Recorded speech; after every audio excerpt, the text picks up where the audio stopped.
Bonjour à tous, aujourd'hui on va se pencher sur une question qui revient souvent dans le monde de l'entreprise, le travail en solo. Alors, est-ce un vrai risque ou juste une réalité du quotidien qu'il faut savoir gérer? On va voir que c'est une situation beaucoup plus fréquente qu'on l'imagine et que la loi est assez claire sur le sujet.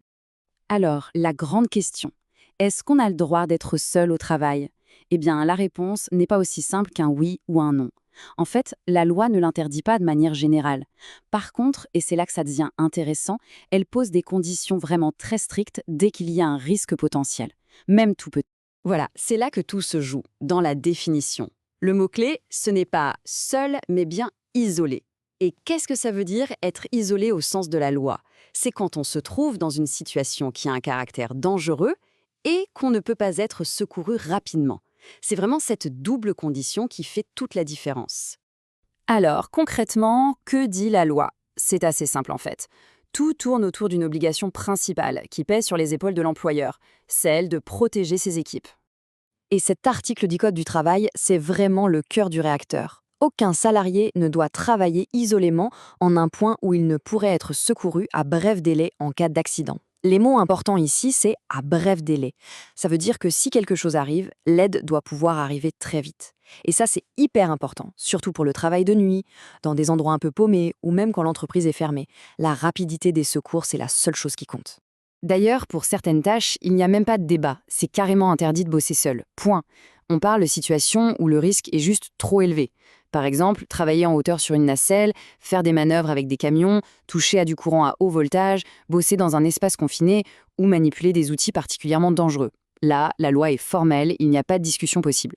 Mais ça ne s'arrête pas juste à ces interdictions. En fait, il y a une obligation beaucoup plus large pour l'employeur.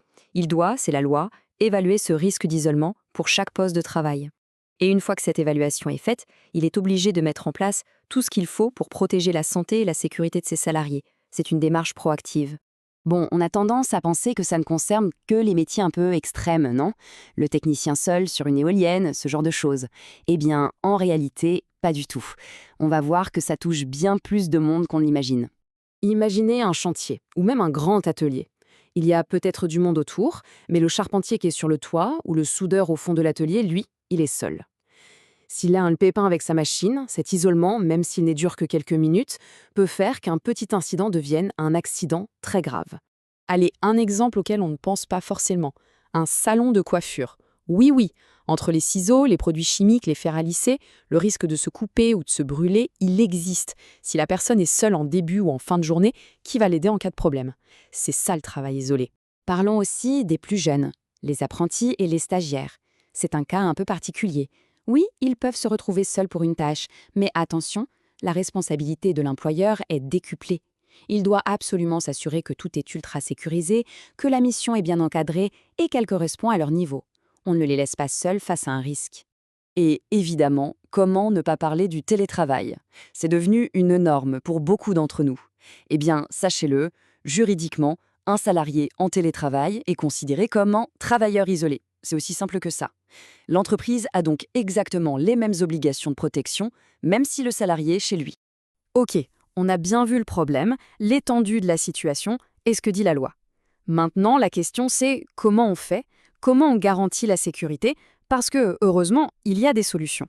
Répétons-le, car c'est crucial. La loi est on ne peut plus claire. L'employeur doit agir. Ce n'est pas une suggestion, ce n'est pas une option, c'est une obligation de mettre en place des mesures de prévention et de surveillance qui fonctionnent.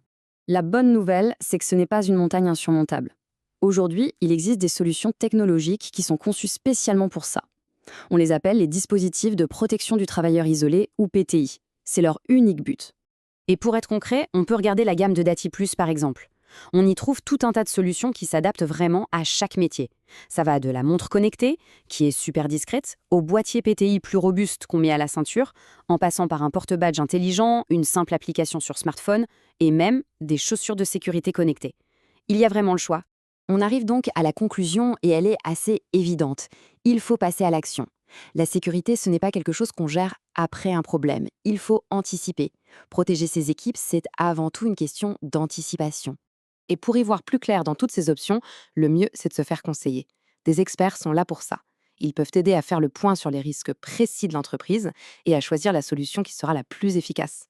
Le but, c'est d'être en règle avec la loi, bien sûr, mais surtout de garantir que tout le monde rentre chez soi en toute sécurité. D'ailleurs, pour ceux qui voudraient creuser le sujet et avoir des conseils sur mesure, eh bien n'hésitez pas, il y a un numéro de téléphone pour ça. Vous pouvez appeler un conseiller d'ATI+, pour en discuter directement. Et on va se quitter sur cette question, une question à se poser, que l'on soit employeur ou salarié. Aujourd'hui, concrètement, où en est la protection des travailleurs isolés autour de soi? Ça mérite un petit temps de réflexion. Voilà pour aujourd'hui, merci d'avoir été à l'écoute et à très vite.